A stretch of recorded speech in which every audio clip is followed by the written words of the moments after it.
মেঘকুঞ্জের ইলচিগুড়ি season 2 লেখনীতে নিষ্কামন পর্ব নম্বর 19, 20, 21।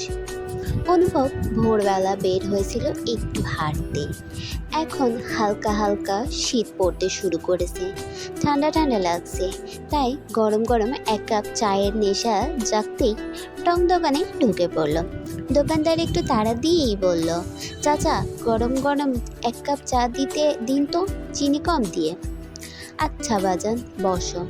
Minute কয়েক বাদেই চা হাজির, চারপাশে হালকা হালকা কুয়াশা আর সাথে গরম গরম চা। ভাবতেই মুচকি হাসলো অনুভব। এখন রঙ্গন থাকলে জমে যেত। ভাবতেই আবারও মুচকি হাসলো। সবই চা এক চুমুক মুখে দিতে যাবে এমন সময় কেউ একজন এসে মাথায় চাটি মারলো।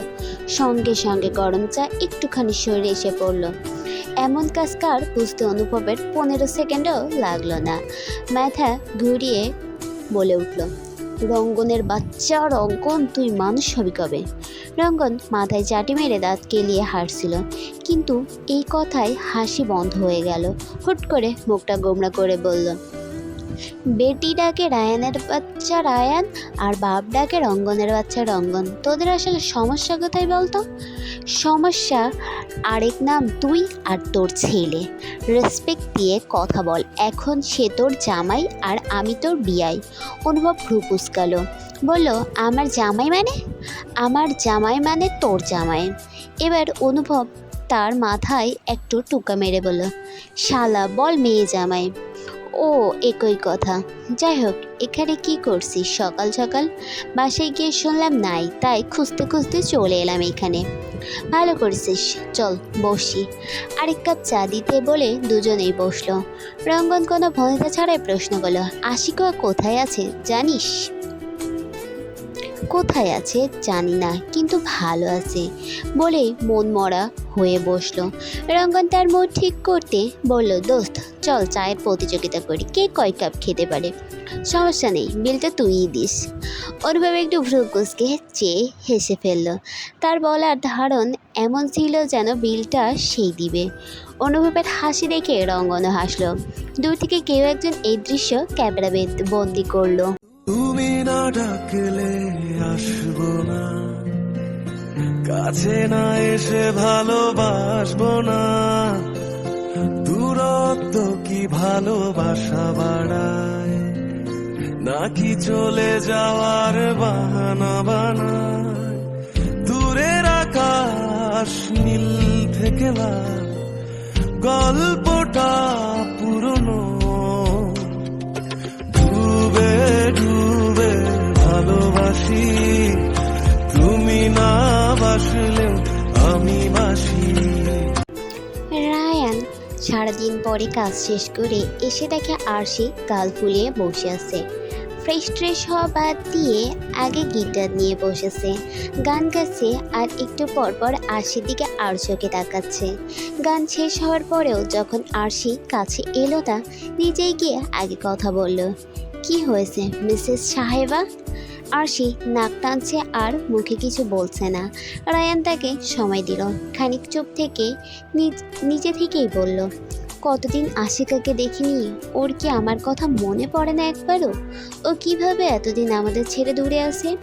রায়ান বুঝলো রাগটা আসলে তার ওপর নয়, তার বোনের ওপর। আশিকাকে তারা সবাই ভীষণ ভালোবাসে। ছোট থেকে সে যতই দুষ্টুমি করুক, কেউ কখনো তাকে বকা দিত না। তবে আরশির থেকে আশিকা বেশি ম্যাচিওর। লিমিটের বাইরে সে আসলে কিছুই করতোই না, তাই বকা খাওয়ারও অপশন থাকতো না। আরশির কথায় রায়ান কোনো উত্তর করলো না। মনের মধ্যে জমা রাখা কথাগুলো ধীরে ধীরে সব বলছে আরশি।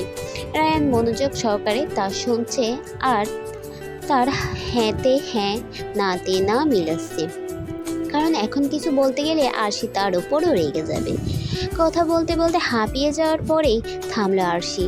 রায়ান এই সুযোগের অপেক্ষা করছিল। আরশি দুই গালে হাত রেখে নাকে ছোট্ট করে একটা চুমু দিয়ে দিল। আমরা তো এখনো পুরোটা জানি না, তাই না? সে কোথায় আছে, কেন আছে, না জেনে হয়ে রেগে থাকা কি ঠিক হবে? তুমি যেমন ওকে ছাড়া থাকতে পারো না, সেও তো পারে না, তাই না? পারছে তো। আর রায়ান আরশির মন অন্যদিকে ঘুরিয়ে দেওয়ার চেষ্টা করলো। মনে মনে কিছু পরিকল্পনা করে মুখে বলল, আমাদের উদ্দেশ্য থেকে কিন্তু আমরা ধীরে ধীরে সরে যাচ্ছি। কান্নাকাটি বাদ দিয়ে এবার শান্ত চোখে তাকালো। রায়ান একটু থেমে আবার বলল, এভাবে চললে আমরা সফল হতে পারবো না। আরশি মাথা নাড়িয়ে সম্মতি দিল, একদম। তাই কয়েকদিন বিয়ে শাদি, আশিকা, টেনশন এসব মিলিয়ে তাদের লক্ষ্য থেকে সরে গিয়েছিল। এভাবে চললে তো সফল হওয়া যাবে না। রায়ান ভুল কিছু বলেনি। এসব ভাবতে ভাবতে হাত দিয়ে চোখ মুছল আর নাক মুছল রায়ানের শার্ট টেনে। বেচারা লাফিয়ে উঠে নাক ছিটকে বলল, সি। তার রিয়াকশন দেখে আরশি ফিক করে হেসে ফেলল। আশিকা তাহিদকে দেখে লুকিয়ে লুকিয়ে থাকছে। তার মনে হচ্ছে কখনো বা নেতা সাহেব এসে তাকে ধমক দিয়ে বলে, তোমার সাহস হয় কী করে আমাকে এসব কমেন্ট করার। সারাদিন পার হওয়ার পরেও যখন তাহিদ কিছু বলল না, তখন আর ওর ভালো লাগছিল না। মূলত ফেসবুক পেজে সেই কমেন্ট করার ঘটনা তাহিদ অবধি পৌঁছায়নি। তার আগেই অ্যাডমিন আর পাবলিক মিলে আশিকার আইডি উধাও করে দিয়েছে। এ কথা তো আর সে জানে না। মনে মনে ভাবলো তাহিদ তাকে পাত্তা দিচ্ছে না। বেশ কিছু সময় এসব ভাবার পরে আশিকার আর কিছুই ভালো লাগছিল না। হুট করে এসে তাহিদের হাত থেকে খবরের কাগজটা কেড়ে নিয়ে বলল, নেতা সাহেব আমার কিছুই ভালো লাগছে না। তাহিদ গভীর মনোযোগ দিয়ে একটা নিউজ পড়ছিল। আশিকার এমন কাণ্ডে প্রচণ্ড বিরক্ত হলো। থমথমে গলায় উত্তর করলো, মরে যাও। আশিকা হুট করে রেগে গেল। খবর কাগজটা আবার তার হাতে ছুঁড়ে মেরে যেতে বলল, আপনি তো তাই চান, মরেই যাই। বেশ, মরতে তো আর পারবো না, কিন্তু চলে যেতে পারবো। কালকেই চলে যাব আমি। তাহিদ এত সময় চোখ বন্ধ করেছিল। ধীরে ধীরে আশিকার গলার আওয়াজ কমে যেতেই একটা দীর্ঘশ্বাস ফেলে চোখ খুলল। দিন দিন আশিকার হাতের যত্ন করা রান্না, কথাবার্তা এই নিস্তব্ধ রাজ্যকে মাতিয়ে রাখে। শানকে প্রাণবন্ত করে ফেলা, সব কিছুতেই সে অভ্যস্ত হয়ে গেছে। তার মনের মধ্যে কি চলছে বোঝা গেল না। শুধু বিড়বিড় করে বলল, যদি যেতে না দেই। আশিকা রুমে ঢুকেই ঠাস করে দরজা লাগিয়ে দিল। রাগে দুঃখে রীতিমতো শরীর জ্বলছে তার। ভাবেটা কি এই লোক নিজেকে বিশ্ব সুন্দরী? তবু বিশ্ব সুন্দর, যা ইচ্ছে তাই বলবে। রাগ কিছুতেই কমছিল না তার। কন্ট্রোল করতে না পেরে বিছানা থেকে একটা বালিশ তুলে ছুঁড়ে মারল। সাথে সাথে একটা শব্দ হলো। শব্দ শুনে আশিকার পিলে চমকে গেল। দৌড়ে গিয়ে বালিশটা তুলে এনে তার মধ্যে থেকে তাহিদের ডায়েরিটি বের করলো। সেদিন ভয়ে ভয়ে দরজা খুলে দেখে রসগোল্লা দাঁড়িয়ে আছে। অর্ধেক বের হয়ে জানটাই যেন পানি চলে এসেছিল। সময় নষ্ট না করে তাড়াহুড়া করে বেরিয়ে এসেছিল। আশিকা অনেকক্ষণ যাবার ডায়েরিটা নেড়ে চেড়ে দেখলো। অতঃপর লক্ষ্য হলো প্রথম পৃষ্ঠাতে লেখা, আমার স্মৃতিচারণ। নির্জন শুনছান রাস্তায় দাঁড়িয়ে আছে এক ভদ্রলোক। বারবার হাতে থাকা ঘড়িতে সময় দেখছে। অনেক রাত হয়েছিল। দূর দূরান্ত পর্যন্ত কোনো গাড়ি নেই। এখানে দাঁড়িয়ে থাকাও সেফ নয়। তাই আর সময় নষ্ট করলো না, হাঁটতে লাগলো। কিছু দূর যেতেই অনুভব করলো কেউ তাকে ফলো করছে। সাথে সাথে পেছনে না ঘুরে আবারও কয়েক ধাপ এগিয়ে গিয়ে পিছনে ঘুরলো। একটা বাচ্চা ছেলেকে দেখে ভ্রু কুঁচকালো। হাত দিয়ে ইশারা করে এগিয়ে আসতে বলল। ছেলেটা এগিয়ে আসতেই প্রশ্ন করলো, কে তুমি? কি চাই? আমাকে কেন ফলো করছো? ছেলেটা অসহায় কণ্ঠে বলল, সাহেব সকাল থেকে কিচ্ছু খায়নি, কয়টা টাকা দিয়েন। ভদ্রলোক কিছু না বলে মানি ব্যাগটার বের করে খুলতেই ছেলেটা তা কেড়ে নিয়ে দৌড় দিল। পিছু পিছু সেও দৌড় দিল। মানি ব্যাগের মধ্যে তার ভোটার আইডি কার্ড ও একটা চেক ছিল, যা অত্যন্ত জরুরি জিনিস। দৌড়াতে দৌড়াতে ভাবছিল ছেলেটার গা ভর্তি ময়লা আর ছেঁড়া কাপড় চোপড় দেখে মায়া হচ্ছিল ঠিক, কিন্তু তার বোঝা উচিত ছিল এইরকম একটা জায়গায় এখন কোনো ভালো বাচ্চা থাকবে না। পেছন থেকে ডাকতে শুরু করলো, এই চোর ছেলে, দাঁড়া বলছি, দাঁড়া, নইলে কিন্তু খুব খারাপ হয়ে যাবে। ছেলেটা পেছনে ঘুরে দাঁত কেলিয়ে বুড়ো আঙুল দেখিয়ে আবার দৌড় দিল। এই ছেলে একটু থেমে আবার বলল, কেউ আসছেন? হেল্প প্লিজ, চোর চোর। হুট করে চোখের পলকে ছেলেটা কোনো এক গলির মধ্যে ঢুকে পড়ল। ভদ্রলোক হতাশ হয়ে দাঁড়িয়ে গেল। হাঁপাতে হাঁপাতে মনে মনে গাড়ি না আনার জন্য নিজেই নিজেকে কয়েকটা গালি দিল। চলে যাওয়ার জন্য পা বাড়াতেই খেয়াল করলো তার চারপাশে মোট 5টা গলি। সে আসলে কোন গলি দিয়ে এসেছে মনে পড়ছে না। এবার কি করবে? নিজের কপালে নিজেই দুটো চাপ্পড় মেরে একটা গলি ধরলো। দাঁড়িয়ে থেকে তো লাভ নেই। অনেকটা পথ হাঁটার পরে হঠাৎ কানে বেশ অনেকগুলো বাচ্চার চিৎকার চেঁচামেচি কানে এলো। খুব সতর্কতার সাথে সেদিকে এগিয়ে গিয়ে এক পিলারের পিছনে লুকিয়ে উকি মারল। 10-15 বছরের ছেলে পেলে বসে নেশা করছে। ভদ্রলোকের বুকে হুট করে চিনচিন ব্যথা অনুভব হলো। উপরের দিকে তাকিয়ে সৃষ্টিকর্তার কাছে অভিমানী সুরে বলল, এতগুলো বাচ্চার মা বাবাহীন, অযত্নে অবহেলায় সমাজে নিষ্ঠুর পরিস্থিতিতে আজ তারা নেশাখোর। আমি তো নিঃসন্তান খোদা, এখান থেকে একটা সন্তান কেন আমাকে দিলে না? ভদ্রলোকের কথা শেষ হওয়ার আগে হুট করে বাচ্চাদের মধ্যে গ্যাঞ্জাম লেগে গেল। সবাই মিলে একটা ছেলেকে মারছে। সে এগিয়ে না গিয়ে ফোনে পুলিশের গাড়ির সাউন্ড অন করে দিল ফুল স্পিডে। সাথে সাথে যে যেভাবে ছিল দৌড়। মিনিটেই জায়গা পরিষ্কার, শুধুমাত্র একটা ছেলে পড়ে আছে। এবার দৌড়ে গেল, গিয়েই দেখলো সেই চোরটা। সে হাত বাড়িয়ে দিল, উঠো, হাত ধরো। ছেলেটা হাত ধরলো, উঠে দাঁড়ালো। পায়ে বেশ অনেকটা ব্যথা পেয়েছে, সোজা হয়ে দাঁড়াতে পারলো না। তাকে শক্ত করে ধরতে মাথা নত করে ছোট্ট ছোট্ট করে বললাম, মাফ করবেন সাহেব, ওদের জন্য চুরি করলাম আর ওরা আমায় মায়েরা ফালাইলা গেল গা। শুধু কইছিলাম আজ আমি একটু বেশি খামো, তোরা কম, এর লাইগা। আজ থাইকা বন্ধু বলা গো তালাক। একা খামু, একা থাকুন, একা বাসুম। বড্ড আফসোসের সুরে বলল কথাখানা। ভদ্রলোক বেশ মনোযোগ সহকারে কথাগুলো শুনল। এই প্রসঙ্গে কিছু না বলে হুট করে বলে বসলো, আমার সাথে যাবি? অবাক হয়ে হাঁ করে তাকিয়ে বলল, আপনার লগে কেন যাবো? কি করাবেন আমায় দিয়া? পড়াশোনা করাবো, নিজের কাছে রাখবো, যা খেতে চাইবি কিনে দিব, যা চাইবি তাই দিব। যাবি?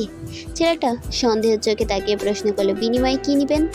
ভদ্রলোক একটা চমৎকার হাসি দিয়ে বলল, শুধু আমাকে বাবা আর আমার বউকে মা বলে রাখবি, তাতেই হবে। মানে পালও নিবেন? দত্তক নিব। যাবি? ছেলেটা বেশ কিছু সময় চিন্তা ভাবনা করে মাথা নাড়িয়ে সম্মতি দিল। ভদ্রলোক তার হাতটা শক্ত করে ধরে বলল, চল তাহলে। এক ধাপ দিতেই কিছু একটা পায়ের নিচে পড়তেই পা তুলল। তার মানি ব্যাগ পড়ে আছে। বাম হাত দিয়ে তুলে দেখলো কাগজপাতি ঠিকই আছে, শুধু টাকা নেই। দুজনেই একে অপরের দিকে তাকিয়ে হাসলো। হাঁটতে হাঁটতে বলল, তোর নাম কি? চোর টুকাই আর কয়েকটা গালির নাম বলল। শোন, আজ থেকে তোর নাম তাহিদ তান শিকদার। আচ্ছা, আপনার নাম আহমেদ শিকদার। একটুও ভালো না। আর আপনার লগে তো আমার নামের মিল হইল না তো। যে রেখেছে তার সাথে হবে। আপনার বউ? একটু থেমে বলল, আরেকটা ডাক নাম আছে আমার। তাহিদ আগ্রহ নিয়ে বলল, কি? ভদ্রলোক একগাল হেসে বলল, চয়ন। সাথে সাথে চমকে উঠে ডায়েরি বন্ধ করে ফেলল আশিকা। মিনিটের জন্য মনে হলো তার নিঃশ্বাস বন্ধ হয়ে আসছে। সাথে সাথে উঠে গিয়ে ঢোক ঢোক করে এক গ্লাস পানি শেষ করলো। না, এই কিছুতেই হতে পারে না, কিছুতেই না। বিড়বিড় করতে করতে পানির গ্লাসটা হাত থেকে পড়ে গেল। বিকট শব্দে শান ছুটে গেল। পিছু পিছু তাহিদও গেল। আশিকা আবার চমকে উঠে তাড়াহুড়া করে ডায়েরি আবার বালিশের মধ্যেই লুকিয়ে ফেলল। তাহিদ ডেকে উঠল, দরজা খোলো। আশিকা একটু চোখ বন্ধ করে লম্বা শ্বাস নিল। কিছুটা সময় নিয়ে নিজেকে স্বাভাবিক করার চেষ্টা করলো। শান সামনে ডাকছে, সমানে ডাকছে। তাহিদ আবার ডাকলো। আশিকা দরজার দিকে তাকিয়ে পা বাড়াতে পায়ের মধ্যে কাজ ঢুকিয়ে নিল। সাথে সাথে চেঁচে উঠল, বাবা! তার আঘাতে পারল না, নিচেই বসে পড়ল। তাহিদ ধাক্কা দিয়ে দরজা ভেঙে ভেতরে ঢুকলো। আশিকা ফ্লোরে পা ধরে বসে আছে, চারপাশে কাজ ছড়িয়ে ছিটে পড়ে আছে। শান দেখে কেঁদে ফেলল। দৌড়ে গিয়ে আশিকাকে কোলে তোলার চেষ্টা করলো। আশিকা থতমত খেয়ে গেল। তাহিদ ধমক দিয়ে বলল, তুই পারিস, সর, আমি তুলছি। শান বিনা শব্দে সরে গেল। তাহিদ তাকে বিছানায় বসিয়ে কাজের লোকদের ডাক দিয়ে ফ্লোর পরিষ্কার করে দিতে বলল। আশিকা বিছানায় পা ঝুলে বসে আছে। তার না আছে চোখে কোনো পানি আর না আছে মুখে কোনো শব্দ। তাহিদ নিচে ফার্স্ট এড বক্স নিয়ে বসেছে। শান পাশে বসে নাক টানছে আর এটা ওটা বলে সান্ত্বনা দিচ্ছে। কাজ শেষ হতে তাহিদ উঠে দাঁড়ালো। শানকে বলল আশিকার জন্য খাবার আনতে। সে চলে যেতেই তাহিদ চলে যাচ্ছিল। আশিকা হুট করে বলে উঠল, মায়া মানুষের হাত ধরতে সমস্যা, কোলে নিতে সমস্যা নেই, তাই না? তাহিদ গম্ভীর হলো। পিছু ফিরে যেয়ে থমথমে গলায় বলল, এখন মায়া মানুষ যদি কোলে নিতে বাধ্য করে তাহলে কি পিছু ফেরার উপায় আছে? হাজারো বিপরীত লিঙ্গের প্রতি আকর্ষণ তো থাকবেই। আশিকা ভরকালো, হসকসিয়ে গেল, পুরোই থতমত খেয়ে তাকিয়ে রইল। তাহিদের থেকে এমন উত্তর সে আশা করেনি। মুখ দিয়ে আর কোনো কথাই বের হলো না। তাহিদ দুহাত ভাঁজ করে আশিকার গতিবিধি লক্ষ্য করছিল। চুপ হয়ে যেতে দেখে প্রসঙ্গ পাল্টে ফেলল, বলল, তোমার চোখে কি পানি নেই মেয়ে? আশিকা মুচকে হেসে বলল, আছে, তবে তালা দিয়ে রাখা। বাবা বলে কাঁদলে আমাকে ভীষণ বাজে দেখায়, আমার সাথে মানায় না। এটা ছোট থেকে মস্তিষ্কে গেঁথে আছে। আর বড় হওয়ার পরে বুঝলাম চোখের পানি মূল্য অমূল্য, তাই যখন তখন ফেলতে নেই। তাহিদ এবার অদ্ভুত হাসলো। যেতে যেতে বলল, তোমার চোখের পানির কারণ বোধহয় আমিই হব মেয়ে। আয়ান নতুন ফোন কিনে নিয়েছে। যদিও এই বয়সে রঙ্গন কিছুতেই তাকে ফোন কিনে দিতে চায়নি। তার শর্ত দিয়েছিল এবার ক্লাসে ফার্স্ট হলে ফোন কিনে দিবে। সবার ধারণা ছিল ফাঁকিবাজ আয়ান কিছুতেই প্রথম হতে পারবে না, কিন্তু না, সবাইকে চমকে দিয়ে সে এবার সত্যি সত্যি প্রথম হয়ে দেখিয়েছে। তাই কথা অনুসারে তার পছন্দের ফোন কিনে দিয়েছে। ফোন নিয়ে বাড়ি গিয়ে ফিরেই আয়ান সবার সাথে ছবি উঠছিল। সেই মুহূর্তে আরশি আর রায়ান এলো। ওদের দেখেই ছুটে গেল, এই দেখো দেখো আমার নতুন ফোন, চলো তোমাদের কয়টা কাপল পিক তুলে দেই। রায়ান ক্লান্ত শরীর নিয়ে ছোট্ট ছোট্ট করে তাকালো। থমথমে গলায় বলল, পারবো না, আমি অনেক ক্লান্ত। নিজের বিয়ে করে কাপল পিক তুলিস, বাই বাই। আরশি কিছুই বলল না, কারণ সেও ক্লান্ত। পাশ কাটিয়ে চলেই যাচ্ছিল। তখনই রঙ্গন এগিয়ে গেল, বলল, বাচ্চা মানুষ, মন খারাপ করবে, কয়টা ছবি তুলে তারপর যাও। রায়ান আর আরশি এক হাত দূরত্ব নিয়ে দাঁড়ালো। আয়ন ক্যামেরা নামিয়ে বিরক্ত নিয়ে বাবার দিকে তাকালো। রঙ্গন থমথমে গলায় রুকুসকে বলল, বউটা তোমার না, পাশের বাড়ির। রায়ান থতমত খেয়ে গেল। জোর পুরো খেসে বলল, আমার। পাশাপাশি দাঁড়াও। দুজনে এবার পাশাপাশি দাঁড়ালো। আয়ান দুটো ছবি তুলে বলল, রায়ান ভাই, এবার তুমি আরশি আপুর কাঁধে হাত দিয়ে দাঁড়াও। রায়ান গরম চোখে তাকালো। বাবার জন্য কিছু বলতেও পারছে না, আবার সহ্য করতেও পারছে না। মুখ বুজে আরও কিছু ছবি তুলল। ছবি তোলা শেষ হলে রায়ান উপরে উঠে যাচ্ছিল। আয়ান এগিয়ে গিয়ে আরশিকে ছবিগুলো দেখিয়ে শুনিয়ে জোরে জোরে বলল, দেখো দেখো কি আনরোম্যান্টিক লোক বিয়ে করেছো। কাপাল পিক কেউ মরা বাড়ির মতো মুখ করে রাখে। আর কিছুদিন অপেক্ষা করলে পারতে, আমার মতো রোমান্টিক একটা জামাই পাইতা। কি আর করার, দুঃখ কবলে। রায়ান রেগে পেছনে তাকাতেই দেখে আয়ান নেই। তার মতো বুদ্ধিমান ইট মারার আর পাটকেল খাওয়ার জন্য না থোড়াই অপেক্ষা করবে। আয়নের কাণ্ডে আরশি হাসতে হাসতে সোফায় বসে পড়ল। তুরফা হাতের কাজ শেষ করে সবাই টিভি দেখতে বসেছিল। এমন সময় কলিং বেল বেজে উঠল। কে এসেছে বুঝতেই একগাল হাসল। উঠে দাঁড়ানোর পরে আবার মুখ গোমড়া করে নিল। একটু রাগ দেখাবে ভাবলো। সারাদিন মন্ত্রীর পিছু পিছু ঘুরলেই চলবে। বাসায় যে বউ আছে সে কথা তো ব্যাডার মনেও থাকে না। সারাদিন একা একা সময় কাটতে চায় না তার। আজ একটা বাচ্চা থাকলো, তাও নিজের ভাবনাতেই নিজেই থেমে গেল। চোখ থেকে দুফোঁটা পানিও গড়িয়ে পড়ল। দীর্ঘ শ্বাস ফেলে সাবধানে মুছেও ফেলল। আর সময় নষ্ট না করে দরজা খুলল। একটা বাচ্চাকে দাঁড়িয়ে থাকতে দেখে অবাক হয়ে গেল। এদিক ওদিক উকি দিয়ে বলল, তুমি কে? তাহিদ এক ধ্যানে তাকিয়ে আছে। তুরফা আবার একই কথা জিজ্ঞেস করলো। অস্পষ্ট সুরে বলল, মা। তুরফা চমকে তাকালো। কাঁপা কাঁপা গলায় প্রশ্ন করলো, আরেকবার বলো, মা। তুরফা দুপা পিছিয়ে যেতেই চয়ন এসে তার পেছনে দাঁড়ালো। পেছন থেকে শক্ত করে জড়িয়ে ধরলো। তুরফা চোখ বন্ধ করে ফেললো। সে যা ভাবছে দেখছে তা কি সত্যি নাকি স্বপ্ন। চয়ন বোধহয় তার মনোভাব বুঝলো। মৃত স্বরে বলল, আমাদের ছেলে তাহিদ। তুরফা এবার জোরে কান্না করে ফেললো। এ কান্না দুঃখের না, সুখের। তাহিদ যেহেতু আগে থেকেই মাদকাসক্ত ছিল, তাই মাঝে মাঝেই চয়নের পকেট থেকে টাকা চুরি করে লুকিয়ে বাসা থেকে বেরিয়ে নেশা করতে যেত। একদিন তুরফার হাতে ধরা পড়ে যায়। চয়ন তাকে কিছু না বলে রিহ্যাবে নিয়ে যায়। বেশ অনেক দিন চিকিৎসার পরে তাহিদ সুস্থ হয়। তাকে স্কুলে ভর্তি করে দেওয়া হয়। তবে বয়সের তুলনায় নিচু ক্লাসে ভর্তি হতে সে আপত্তি জানায়। চয়নের কথা, সে যেহেতু কখনোই স্কুলে যায়নি, তাই তার প্রথম থেকেই শুরু করা উচিত। কিন্তু তাহিদ জানায় সে স্কুলে না গেলেও অনেক কিছু জানে, পারে। তার পড়াশোনায় প্রবল ঝোঁক থাকায় স্কুলের জানালার বাইরে দাঁড়িয়ে দাঁড়িয়ে সে টিচারের কথা শুনতো। চয়ন বেশ কিছু প্রশ্ন করে তাহিদ সবগুলো সঠিক উত্তর দিতে দেয়। তুরফা, চয়ন দুজনেই অবাক হয়ে যায়। অবশেষে তাকে ক্লাস 5-এ ভর্তি করিয়ে দেওয়া হলো।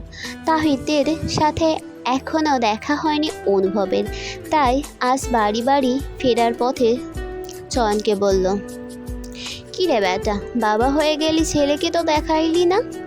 চয়ন লাজুক হাসলো। অনুভব আবার বলল, "শোন, কালকে ওকে বাসায় নিয়ে আয়, ছুটির দিন সবাই থাকবো, আর হ্যাঁ, বোনকেও আনিস।"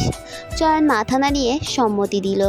সেদিন অনুভবদের বাড়ি গিয়ে আরশি বা রায়ান কারোর সাথে দেখা হয় না তাহিদের। দুজনেই গিয়েছিল রঙ্গনের সাথে ঘুরতে।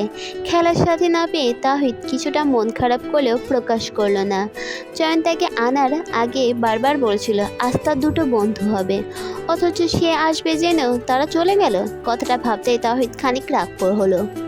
নাকের পাতা ফুলাতে ফুলাতে বিড়বিড় করে বলল, "আর আসবই না।" সত্যি হলো তাই। অনুভবের বাড়ি যে কোনো অনুষ্ঠানে তাহিদ আসতো না, কোনো এক বাহানা দিয়ে কাটিয়ে দিত।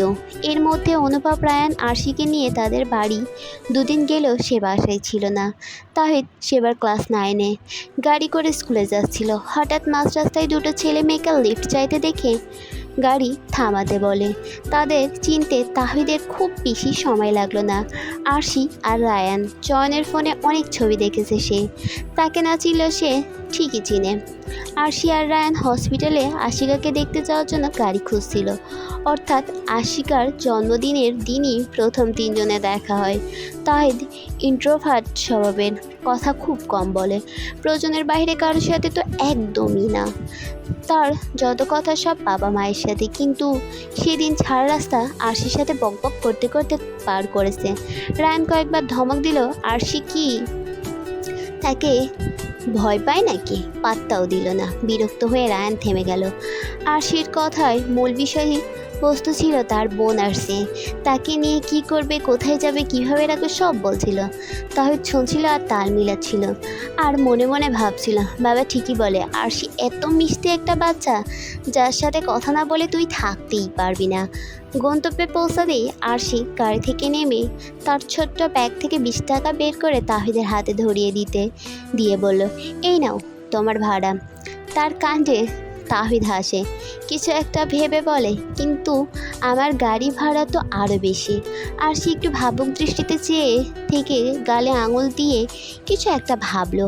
অতঃপর বলে, "ঠিক আছে, তবে তোমার নাম্বারটাও বাবাকে বলে পাঠিয়ে দিব।"